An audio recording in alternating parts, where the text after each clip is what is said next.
नमस्कार प्रिय दर्शकों, हाजिर हूं मैं शनि नक्षत्र परिवर्तन प्रभाव पर चर्चा करने के लिए। प्रिय दर्शकों, वर्तमान समय में शनिदेव मीन में संचरण कर रहे हैं, यह हम सभी जानते हैं। शनिदेव ने 29 मार्च को राशि परिवर्तन किया था, कुंभ से निकलकर मीन में प्रवेश किया। मीन ये देवगुरु बृहस्पति की साधारण राशि है, जल तत्वीय राशि है। और इस राशि के अंतर्गत जो 3 नक्षत्र हैं, पहला है पूर्वा भाद्रपद, इसका एक चरण है, यह देवगुरु बृहस्पति का नक्षत्र है। वर्तमान समय में कुंभ से निकलने के पश्चात शनिदेव इसी पूर्वा भाद्रपद के चतुर्थ चरण में थे। वो पूर्वा भाद्रपद में ही, क्योंकि इसके 3 चरण कुंभ में आते हैं, तो पूर्वा भाद्रपद के चतुर्थ चरण में थे। अब उत्तरा भाद्रपद के प्रथम चरण, उत्तरा भाद्रपद स्वयं शनिदेव का ही नक्षत्र है, इसके 4 चरण और रेवती के 4 चरण, कुल 9 चरण होते हैं एक राशि के अंतर्गत। तो 3 नक्षत्र जो हैं यहां पर उत्तरा भाद्रपद और रेवती, इन दोनों के 4-4 चरण हैं और पूर्वा भाद्रपद का 1 चरण है। तो 28 अप्रैल को शनिदेव पूर्वा भाद्रपद के चतुर्थ चरण से निकल करके उत्तरा भाद्रपद के प्रथम चरण में प्रवेश करेंगे और सन 2025, पूरा 2025 ये उत्तरा भाद्रपद में ही रहेंगे। क्यों रहेंगे, सबसे पहले तो मैं आपको इसकी जानकारी दे देता हूं।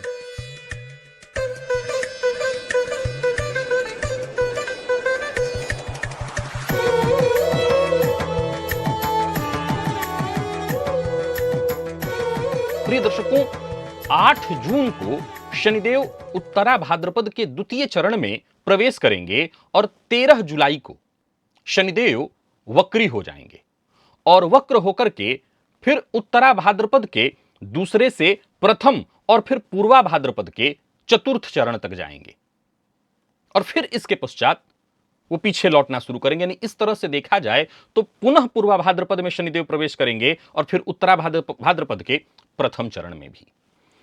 शनिदेव जब आपके जन्म नक्षत्र के उस चरण पर गोचर करते हैं, ये वही समय होता है जहां मैं, आप सभी मेरे पुराने दर्शक जानते हैं इस विषय के बारे में, मैं आप लोगों को लगातार बताता रहा हूं, यही वो समय होता है जहां 7.5 से सर्वाधिक सावधान रहने की आवश्यकता होती है। प्रिय दर्शकों, 7.5 वर्ष का एक ऐसा समय जहां 2.5 साल यानी आपकी राशि से एक राशि पीछे और एक राशि आगे, 2.5 साल पिछली में राशि में, 2.5 साल आपकी राशि पर और 2.5 साल आपके आगे की राशि पर, यह टोटल 7.5 साल का समय होता है, जिसे हम 7.5 के नाम से जानते हैं। और ये जग विदित है, 7.5 भयावह होती है, 7.5 में कष्ट होता है। ऐसा नहीं है कि सब के सब 7.5 में केवल कष्ट ही उठाते हैं। मेरे द्वारा बताए पूर्व में ऐसे कार्यक्रम रहे हैं जहां मैंने आपको बताया है कि 7.5 का दौर ऐसा होता है बहुत सारे ग्रह स्थितियों के लिए, लग्नों के लिए, राशियों के लिए, जहां शनिदेव सर्वाधिक श्रेष्ठ फल प्रदान करते हैं 7.5 के दौरान। परंतु आज उसकी चर्चा नहीं है। आज चर्चा मीन राशि के उन जातकों के लिए है जिनका जन्म पूर्वा भाद्रपद के प्रथम चरण का है। उत्तरा भाद्रपद वाले चारों चरण वाले समझ ले। वैसे मैं आपको बता दूं कि चारों चरण में शनिदेव का जो गोचर होगा मैं आगे आपको बताता रहूंगा, लेकिन अभी प्रथम चरण और इसके बाद द्वितीय चरण, इन दोनों के, उत्तरा भाद्रपद के प्रथम और द्वितीय चरण में जिन जिन लोगों का जन्म हुआ है उनके लिए यह कार्यक्रम विशेष है।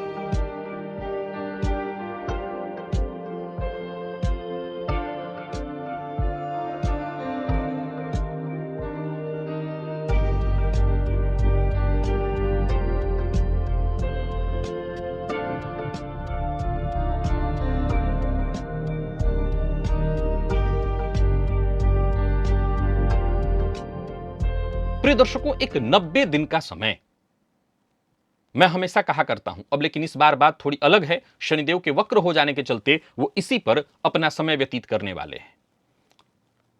ये एक ऐसा समय होता है जिसके बारे में मैंने आपको सदैव बताया कि 7.5 के 7.5 साल स्थूल हैं, जहां पर अगर देखा जाए तो प्रथम 2.5 साल में शनिदेव व्ययाधिक्य की स्थिति उत्पन्न करते हैं, दूसरे 2.5 साल में आपको तरह तरह की मानसिक यातनाएं, परेशानियां देते हैं, कोई भी काम वक्त पर नहीं होता, और इसका सीधा परिणाम तीसरे 2.5 साल में देखने को मिलता है कि फिर आपके अपने जो लोग हैं वो आपसे धीरे धीरे कटने लगते हैं, क्योंकि इस दौरान आप काफी असफलता देख चुके होते हैं, परेशानी देख चुके होते हैं, आपकी वाणी कड़वी हो जाती है, तो आपके अपने लोग ही आपसे धीरे धीरे कटने लगते हैं। लेकिन अब सवाल उठता है कि ये 7.5 साल 7.5 का अगर लोगों को कष्ट देने लगे तब तो फिर पूरी पृथ्वी खाली हो जाएगी, फिर तो हर तरफ लोग जूझते ही दिखाई पड़ेंगे। तो मैंने आपको बताया कि नहीं, हमारे मनीषियों ने, हमारे ऋषियों ने और सूक्ष्म चर्चा की है और बताया है कि 7.5 में भी आपके जन्म नक्षत्र के, केवल जन्म नक्षत्र भी नहीं, उससे भी और करीब आइए, जन्म नक्षत्र के उस चरण में जिसमें आपका जन्म हुआ है, जब शनिदेव गोचर करते हैं तो यह वो समय होता है जहां आपको सर्वाधिक सावधान रहने की आवश्यकता है। अब यह सावधानी क्या है? यह सावधानी है आपके द्वारा इस दौरान कोई नया कार्य न किया जाए, कोई नया विशेष कार्य प्रारंभ न किया जाए, जो कार्य पूर्व से चले आ रहे हैं उन्हीं को ठीक ढंग से करने का प्रयत्न किया जाए। कोई नया इस दौरान व्यापार न शुरू करें, कोई पार्टनरशिप में कार्य शुरू न करें, कोई बड़ा इन्वेस्टमेंट न करें, जो भी कार्य कर रहे हैं सावधानी के साथ करें। अगर आप ऐसा करते हैं तो यह समय निकल जाएगा, यानी आपके नक्षत्र से, आपके नक्षत्र चरण से जब एक बार शनिदेव गुजर जाएं, इसका यह मतलब नहीं कि 7.5 ही समाप्त हो गया, इसका यह मतलब है कि अब वो वाली पीड़ा नहीं मिलेगी, आप सावधानी पूर्वक अब अपने सारे काम कर सकते हैं। लेकिन इस दौरान जबकि आपके जन्म नक्षत्र चरण पर शनिदेव गुजर रहे हों, इसी दौरान आपने कोई गलत निर्णय ले लिया, कोई कार्य कर लिया, तो फिर उसका पूरा दुष्परिणाम क्यों 7.5 साल, बाकी के आने वाले समय में भी आप झेलेंगे। शनिदेव मंद ग्रह हैं और इनके समय में ऐसा कोई कार्य प्रारंभ हो जाए तो वो फायदा देते हैं तो बहुत लंबे समय तक, और नुकसान भी देंगे तो लंबे समय तक। 7.5 ही बीत गई है, शास्त्री जी कहां, अभी तक तो कुछ ठीक नहीं हुआ है। इसलिए नहीं हुआ क्योंकि मंद ग्रह ने अपनी मंदता का छाप छोड़ दिया है, आपको उसका प्रभाव देखना पड़ेगा। प्रिय दर्शकों, डरते डरते उस राशि की भी चर्चा जरूरी है। चर्चा तो उसी राशि की थी, लेकिन अब प्रायः लोग बुरा मान जाते हैं। देखिए, देखा जाए तो मैं ये दावा तो नहीं करूंगा कि 100% लोगों को यह प्रभाव मिलता है, क्योंकि देश काल परिस्थिति और ग्रह स्थितियों के कारण। अब देखिए, समझिए, मान लीजिए आप एक सरकारी नौकरी करते हैं, आप सरकारी टीचर हैं, सरकारी नौकरी करते हैं, और आपके जन्म कुंडली में शनिदेव की 7.5 लग गई, शनिदेव आपकी राशि से पंचम में आ गए। आपका ज्यादा से ज्यादा क्या बिगड़ेगा? बहुत होगा, आपके प्रधानाध्यापक आपसे बुरा किसी बात को लेकर के मान जाएंगे, हो सकता है थोड़ी सी आगे आपकी शिकायत कर दे, कुछ दिनों के बाद आपका सब ठीक, आपका ज्यादा से ज्यादा क्या बिगड़ेगा? लेकिन बिगड़ता किसका है? अब आप एक सामान्य ट्यूटर हैं, ट्यूशन पढ़ाते हैं, अब आपका कौन सा मतलब बंगला बिक जाने वाला है? लेकिन हां, जिनके बंगले हैं और जो बंगलों वाले फैसले लेते हैं, उनके लिए ही ये सारी चीजें विचारणीय होती हैं। हमेशा याद रखिए कि विचारणीय उन्हीं के लिए होती है। सीधी सी बात है, तूफान आए तो तूफान में सबसे ज्यादा सुरक्षा दूर्वा को दिया जाएगा या उस पेड़ को जो बहुत बड़ा है? निसंदेह दूर्वा से छाया भी किसी को नहीं मिल रही है, लेकिन उस पेड़ से छाया मिल रही है लोगों को, तो उसी की सुरक्षा की चर्चा चलती है यहां पर। कई बार जब आप लोग कहते हैं हमारे साथ तो कुछ नहीं हुआ, अरे भाई, आपके पास होने के लिए कुछ होना भी चाहिए। आपके साथ कुछ हो, इसके लिए कुछ होना भी तो चाहिए, तभी तो होगा। ये डरते डरते वाली चर्चा असल में वृश्चिक के लिए है। तुला के लिए बताया था, कन्या के लिए बताया था, अब बारी वृश्चिक की है। आपने अभी भी ढैया देखी होगी। अब इस ढैया के बाद शनिदेव आपकी राशि से पंचम में है। मैं जानता हूं कि कई लोगों को यह बहुत चुभ जाता है, आप डराने का काम कर रहे हैं। मैं बिल्कुल डराने का काम नहीं कर रहा हूं। आप क्यों डरें? आप डरें क्यों? इस समाज में जहां पढ़े लिखे लोग हैं, क्यों डरेंगे? और कौन सा मैं आपको ऐसा मंत्र मार रहा हूं कि आप डर जाइए? जानिए, समझिए। शनिदेव के पास 3 दृष्टियां हैं, जिसमें तीसरी दृष्टि आपके सप्तम पर होती है जब शनिदेव पंचम में होते हैं। इनकी 7वीं दृष्टि आपके लाभ पर और इनकी 10वीं दृष्टि आपके द्वितीय धन भाव पर होती है। गौर करिए, आपका सप्तम भाव आपके जीवन का सबसे महत्वपूर्ण भाव है, क्योंकि ये आपके जीवन साथी का भाव है, ये आपके व्यापार का, आपके पार्टनर का भाव है। शनिदेव की जब तीसरी दृष्टि इस भाव पर पड़ती है तो सबसे पहले जंग शुरू हो जाता है। न गृहम गृहमित्याहु गृहिणी गृहमुच्यते। घर को घर नहीं, गृहिणी को घर कहा जाता है। आपके घर में तूफान मच जाता है। और बारी आती है शनिदेव की लाभ भाव पर। जाहिर सी बात है, जब घर में तूफान मचा हुआ हो तो आप मन से काम नहीं कर पाएंगे, और मन से काम नहीं कर पाएंगे तो आपके लाभ के रास्ते बाधित तो होंगे ही होंगे। और रही सही कसर तब पूरी हो जाती है जब आपके लाभ के रास्ते बाधित होते हैं तो वाणी में कड़वाहट आ जाती है। आप लोगों के साथ, कुटुंबीजनों के साथ अच्छा व्यवहार इसलिए नहीं कर पाते क्योंकि आप भीतर से जूझ रहे होते हैं। तो जब आप जूझ रहे होते हैं तो वही बांटते हैं, फलतः आपके अपने लोग धीरे धीरे आपका साथ छोड़ने लगते हैं। फलतः ये पंचम शनि की चर्चा दक्षिण भारतीय ग्रंथों में बड़ी खतरनाक रूप से की गई है। कहा गया कि दक्षिण भारतीय ग्रंथों में कि देखो पंचम का शनि आ रहा है, हो जाओ सावधान, ये फूटे बर्तनों में खाने के लिए बाध्य करेगा। फिर से वही बात आ जाती है कि डराया मैंने आपको, नहीं डराया नहीं, बताया। और ये शास्त्रीय प्रमाण दक्षिण भारतीय ग्रंथ देते हैं, और जो उन लोगों पर ये समय गुजरता है उनको फिर समझना और संभलना पड़ता है, तो आप संभल जाइए। मूलतः चर्चा शनि के नक्षत्र चरण परिवर्तन से ज्यादा वृश्चिक राशि के लिए थी। इस कार्यक्रम को बनाया ही मैं वृश्चिक राशि के लिए हूं। वृश्चिक राशि के मेरे सभी दर्शक, मैं आप लोगों को एक बात कहना चाहता हूं, शनिदेव आपकी राशि से पंचम हो गए हैं। ये 2.5 साल का समय है। आप लोग जितना सजग और सचेत हो सकते हो होइए। आप मुझसे पूछेंगे किस फील्ड में? हर उस फील्ड में जहां जहां आप हो सकते हैं, जो आपके बस में है। देखिए, ग्रहों के ऊपर हमारा कोई बस नहीं है, काल पर किसी का जोर नहीं है। इस काल के आगे राम जी को झुकना पड़ता था, हम आम जी हैं। हम आम जी हैं।